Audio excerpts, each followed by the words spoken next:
Fréquence Évasion, Midi-Pyrénées, Languedoc-Roussillon, Provence-Alpes-Côte d'Azur. Fréquence Évasion, la culture du Grand Sud. Fréquence Évasion, Languedoc-Roussillon. Nous sommes en compagnie de Monsieur Guinaud de l'Office de tourisme de la Grasse. Monsieur Guinaud, merci de participer à cette émission sur Fréquence Évasion. Bonjour. Bonjour. Alors, est-ce qu'on pourrait situer la Grasse? Comment fait-on pour y venir? Alors, c'est très simple. Pour venir de la Grasse, vous avez deux solutions. Déjà, il faut situer la Grasse. On est dans l'arrière-pays, dans les Corbières. Et on peut venir soit de Carcassonne, on a environ 30-35 km de Carcassonne, soit venir de Narbonne, où on est à peu près à égale distance, à une trentaine de kilomètres. Voilà. Dans l'arrière-pays, on est à environ une demi-heure du littoral. Vous êtes tout près des Pyrénées aussi? On n'est pas très loin des Pyrénées, effectivement. Alors, de quand date le village de la Grasse? Alors, c'est le village, alors là, c'est une genre de question que je ne saurais pas vous répondre. Parce que ça, c'est des questions qui touchent le patrimoine, et ça, je ne serais pas très expert. Oui, c'est un village en pierre assez ancien, de toute façon. C'est un village avec une typicité tout à fait méditerranéenne. On retrouve effectivement des maisons en pierre. On retrouve également toute une faune et une flore méditerranéenne, la garrigue, etc. Alors, pour y être allé, moi, je peux dire que c'est un village vraiment très typique Oui, de la région. Village qui est d'ailleurs labellisé plus beau village de France.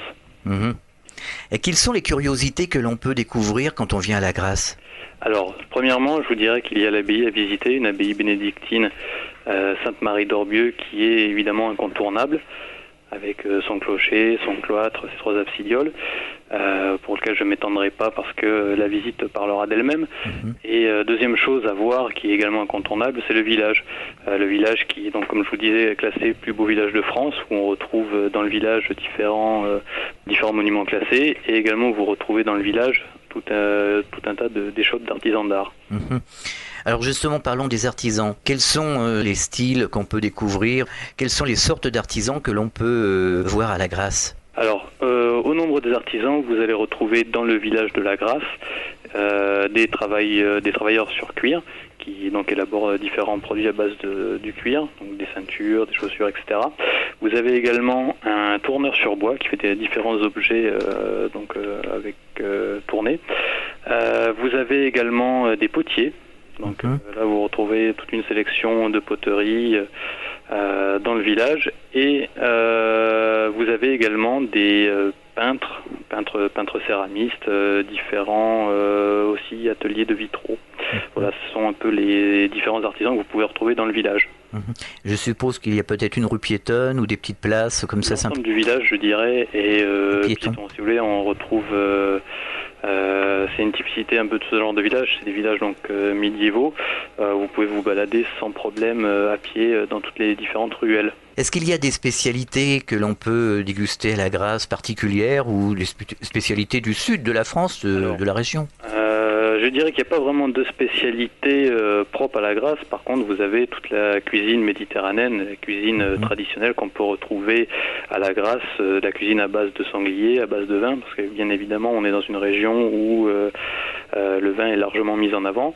Peut-être je ferai une mention particulière à la Fouasse, qu'on retrouve plus particulièrement dans un village juste limitrophe à la Grasse, à Talleyrand. Vous avez une Fouasse qui est fort réputée, voilà, qui est un mets qui ressemble à la fois à une brioche, qui essaie allier la douceur et le sucre. Voilà. Je suppose qu'il y a des petits restaurants à la Grasse ou dans les environs? Tout à fait. Alors, la Grasse compte 3-4 restaurants dans le village, intramuros. Vous avez la Fenage, vous avez, je ne vais pas rentrer dans les détails des restaurants, mais vous avez par exemple la Fenage qui fait une cuisine traditionnelle. Vous avez également le Temps des Courges, qui fait également une cuisine traditionnelle. Vous avez les Trois Grâces qui fait une cuisine plus méditerranéenne. Vous avez l'Hosterie des Corbières qui est également un restaurant gastronomique. Et puis vous retrouvez également d'autres restaurants dans les villages à proximité. Voilà. Alors les festivités, est-ce qu'il y en a, mais des festivités ponctuelles que l'on peut retrouver à date fixe au cours de l'année? Alors, au niveau festivités, la majeure que je peux citer, c'est peut-être les Abracadagras qui ont lieu chaque fin de juillet et qui est un festival de musique populaire qui se passe sur un grand week-end de 3 jours et qui est l'occasion pour un prix modique, puisque par exemple le prix était de l'ordre de 6 €, de faire découvrir pendant 3 jours différentes musiques très populaires et qui reportent en général énormément de succès. Quels sont les genres de musique justement que l'on peut découvrir, Alors, entendre? des musiques de tous horizons qui touchent un public assez jeune et assez large. Voilà, c'est de la musique assez festive en général.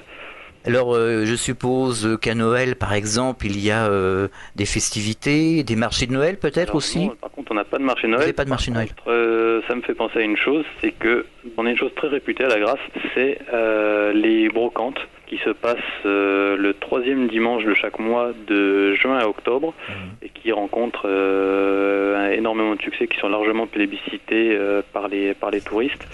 Donc vous avez différentes brocantes et ça se passe sur le boulevard de la Promenade de la Grasse et donc de 8h à 18h c'est l'occasion de retrouver tout un tas d'objets anciens et d'objets d'antiquité sur la promenade.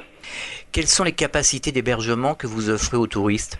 Alors, au niveau capacité d'hébergement, la Grasse, je dirais, a plusieurs chambres d'hôtes dans le village. On a énormément de chambres d'hôtes, donc c'est un hébergement qui recueille beaucoup de succès vis-à-vis des touristes, puisqu'on est accueilli chez l'habitant. Également, on peut être accueilli en gîte, parce qu'il y a énormément de gîtes, pas seulement sur la Grasse, mais également sur les villages alentours. Qui recueille également beaucoup de succès parce que les gens apprécient d'être logés dans des maisons de pierre, des maisons anciennes avec souvent jardin, barbecue et tout un tas de choses qui font qu'on retrouve certains plaisirs liés au sud. Oui, bien sûr. Alors, est-ce que vous auriez un message à faire passer aux auditeurs de Fréquence Évasion, un message particulier? Le message, c'est que la Grasse recèle énormément de richesses qui ne sont pas forcément visibles et je les invite à venir découvrir d'une part l'abbaye pour son patrimoine et la richesse patrimoniale qu'elle recoupe, mais également de découvrir le village parce que le village, lui aussi, a un intérêt d'un point de vue du patrimoine, d'un point de vue de l'histoire, et que dans le village, non seulement on peut découvrir des choses magnifiques, mais également découvrir des échoppes d'artisans qui sauront, j'espère, leur apporter énormément de bonheur. Vous avez également un marché nocturne. On le retrouve chaque année, ce marché? Oui, et ça se passe donc à Tournissan, le 7 août. C'est un marché nocturne qui est organisé par une association vigneronne qui s'appelle la Diane Vigneronne et qui donc regroupe pendant le marché différents vignerons, mais également des producteurs locaux, producteurs de fromage, producteurs d'olives, etc. Et également, il y aura la part belle ouverte aux artisans d'art. Voilà. C'est intéressant. On aura l'occasion, à partir de 18h à Tournissan, de venir découvrir différents produits de l'artisanat local. Et ça sera renouvelé chaque année, je suppose. Voilà, tout à fait. C'est la première année que ça s'organise et on espère que ça va se passer sous les meilleurs auspices. Mais en général, ce genre de marché est largement apprécié des touristes.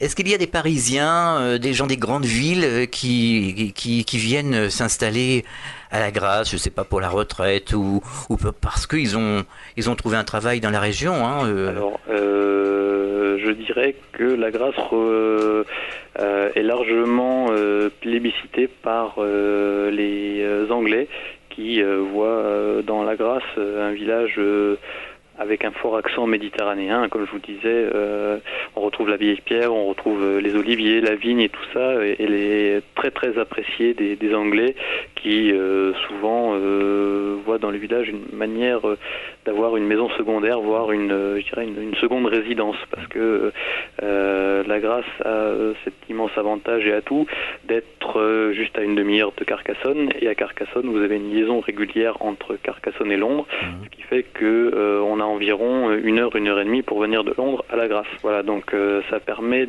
pour les Anglais de faire des week-ends prolongés au soleil. Et pour les gens de nos régions, vous n'êtes pas très très très loin de Toulouse ni de Montpellier? Pas du tout, on est au contraire dans une très relative proximité de Toulouse. Il faut savoir qu'on a également énormément de clientèle toulousaine qui viennent, je dirais un peu à l'instar des Anglais, comme je vous disais précédemment, qui viennent donc faire également passer des week-ends au soleil, des week-ends au calme, parce que la Grasse est également connue pour ça, pour son calme, sa verdure, et c'est l'occasion de passer de quelques moments privilégiés avec quelques amis. Alors je suppose que vous avez un numéro de téléphone où les auditeurs de Fréquence Évasion pourront vous joindre? Tout à fait, écoutez, je vais vous donner les coordonnées du syndicat d'initiative de la Grasse. Alors tout simplement pour nous joindre, il faut nous appeler au 04 68 43 11 56 ou nous laisser un mail sur notre site. Alors, notre site c'est très simple, www.lagrasse.com. Voilà. Alors Monsieur Guinaud, merci de nous avoir parlé de la Grasse, on en sait un peu plus. À très bientôt sur l'antenne de Fréquence Évasion, au revoir. Merci, au revoir. Vous écoutez Fréquence Évasion, nous étions en Languedoc-Roussillon, précisément à La Grasse. À très bientôt pour une autre balade dans notre Grand Sud. Fréquence Évasion.